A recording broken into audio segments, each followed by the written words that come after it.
So while in quarantine, I watched a cursed film. I watched the cursed film. I watched a cursed film so cursed that it's actually in the title. I watched Antrum, the deadliest film ever made. So did I. Hi. Oh boy, this movie. Yeah.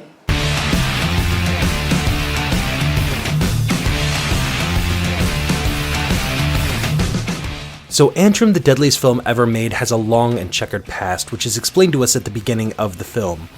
Shot in the late 70s, released in the 80s, it has had a long and bloody story. It was sent to multiple film festivals, but the people in charge of the screening submissions were met with terrible fates. There's a screening in Budapest, Hungary, where a fire broke out in the theater, immolating everyone inside. Upon investigation, where most theater fires originate in the projection booth, this fire began in several different spots in the audience itself. There was also a screening in the 90s where the audience went mad and began attacking each other, resulting in the death of a pregnant woman. Upon investigating the incident, the majority of the audience tested positive for large doses of LSD in their bloodstream, although everyone swore to not consuming the substance. A concessions worker later confessed to slipping large amounts of the substance into the popcorn butter, and after that, the film was lost for nearly 20 years. A single copy, though, was located in an estate sale in New England, and upon inspection, it was revealed that it had been tampered with. There are several cuts that appear to hold footage from an alleged snuff film. This film is the deadliest film known in the world. Cursed. The legend states that after you watch it, you will meet with an unfortunate accident or even death within 24 hours. Even TikTok has tried to warn us. Do not watch if you're easily scared. In the late 80s, a movie by the name of Antrum was created. St. Bernard sits at the top of the driveway. Needless to say, what I just told you is actually a part of the film itself. The first approximately 10 minutes is presented to us in documentary format. The narration feels a bit campy and kind of reminiscent of a 60 Minutes or 2020 special from the mid-90s, but it is effective nonetheless. After this documentary, you are met with a warning screen and a countdown warning you to essentially watch at your own risk. Again, a fair inclusion. But here's where things begin to fall apart for me because, see, I watched the movie. I watched Antrum. And I watched it for free on Amazon Prime. Granted, there is some real crap on that service. I mean, seriously, how many bad Ben movies are there now? For the love of God, how many? But I find it suspect that Jeff Bezos would allow a literal film that kills you to stream for free on his service. That just cuts into his bottom line, right? I mean, he'd at least make you pay for it. So the movie itself happens to us, and honestly, that's basically how I'm going to have to word it, is that it just happens to us. The basic plot is a boy loves a dog. Dog has to be put down. Boy is convinced that the dog is going to hell, so sister takes him into the woods to the spot where Lucifer landed when he was cast out of heaven, to dig a hole to hell and save the dog's soul. It starts out appearing like it could really actually be a film taken right out of the 70s. It's grainy, it's washed out. It was kind of like I was watching Boggy Creek again. I legitimately gave it props. Apparently, this film was actually even shot on 35mm to give it that extra bit of authenticity. Unfortunately, it just doesn't last. There are several scenes that look way too clean to keep up with this facade, and we're treated to an approximately 80-minute art film with weird pacing, a supposed cannibal and tighty-whities. I will give it props that there are some genuinely unsettling bits of atmosphere here. A demon stares at you for like 30 seconds just leering, and I think smiling, and it keeps smiling and leering. It goes on just long enough to where you feel uncomfortable, and then there's that. A giant brazen bowl in the shape of the Baphomet.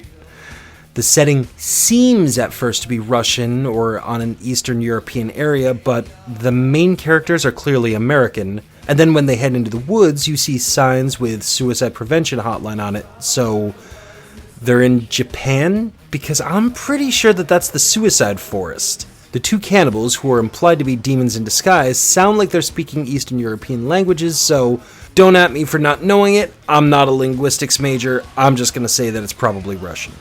One element that I will point out is the glitchy nature of the film itself. There are dozens upon dozens of times when a single frame will appear that makes the film feel damaged or tampered with. A single word or a mark or a blemish that just seems out of place. It really does add a little bit of something extra to this piece, giving it a feel that this was unearthed or hidden away, like it was genuinely found footage in the truest definition of that term. But when you finish Antrum, you get to find out what all those weird, glitchy, spliced-in pieces actually are. They're demonic sigils scattered throughout the film. So it's only after you watch the movie that they explain to you that you have inadvertently called forth the demon Astaroth over 100 times. So it's only after you've seen the movie that they explain to you that you have inadvertently called a demon into your home to play with you over 100 times. That is so not Raven! Look, the idea of a cursed film is nothing new. In true cinema form, you can point to Ringu or its American remake, The Ring. The hunt for a cursed film is the plot of John Carpenter's addition to the Showtime series Masters of Horror, that edition called Cigarette Burns. In it, the film in question is Le Fin Absolu du Monde, which translated from French to being the absolute end of all things. And Le Fin Absolu du Monde holds almost the exact same story as Antrum. The podcast called The Last Movie, which is a spin-off of Tanis and the Black Tapes, has yet another similar premise. Nick Silver hunts for Tenebris Occulta, or the titular Last Movie, to prove or debunk the exact urban legend that Antrum holds. I think I've proved my point here, okay? This premise is nothing new. So, what exactly sets Antrum apart? Antrum is different because it, quite simply, instead of being a work of fiction that deals with the subject matter, gives us the subject as well. Instead of hunting for Tenebris Occulta, we get Tenebris Occulta. Antrum created a viral marketing campaign that I haven't seen since the days of the Blair Witch Project. There's a large swath of people out there that truly believe that this film actually is cursed, that the stories that were used at the beginning really did happen. That is an astonishing feat in 2020, and the film, through its marketing and word of mouth, begs to become part of its own urban legend. Hell, the very act of me doing this video about it proves that. It adds to the mystique. So finally, after all of this, as a wrap-up, the question remains, is the movie any good? Brooke? No. No. It's not. I'm so mad I watched that movie. I'm so mad I watched it. I could have done so many other things, like not watch it. You could have taken up knitting. I could have just not watched it. I could have just not watched it. You could have taken up yachting. I could have just not watched it. That too. I could have done anything else. Where Antrum excels is in its legend and marketing, but the movie that we get itself does not quite hold up. There are plenty of ways that a film like this could have succeeded. Shorten the film of Antrum itself to a short and make the majority of the running time the documentary about it. Show the film in clips, show the aftermath of its restoration, but showing a film, this film, in its entirety, neuters the premise. And on top of that, it's just bad. Maybe next year, 2 years from now, 10 years, whatever, a film can come along and truly scare us the way we deserve to be scared. But unfortunately, Antrum will most likely fall into the realm of obscurity and urban legend instead of leaving a lasting effect like its predecessor in marketing, the Blair Witch Project. Look, it really is sad because I really wanted to like this movie, but we can see what failed. And that gives us an opportunity to see how we can do it right.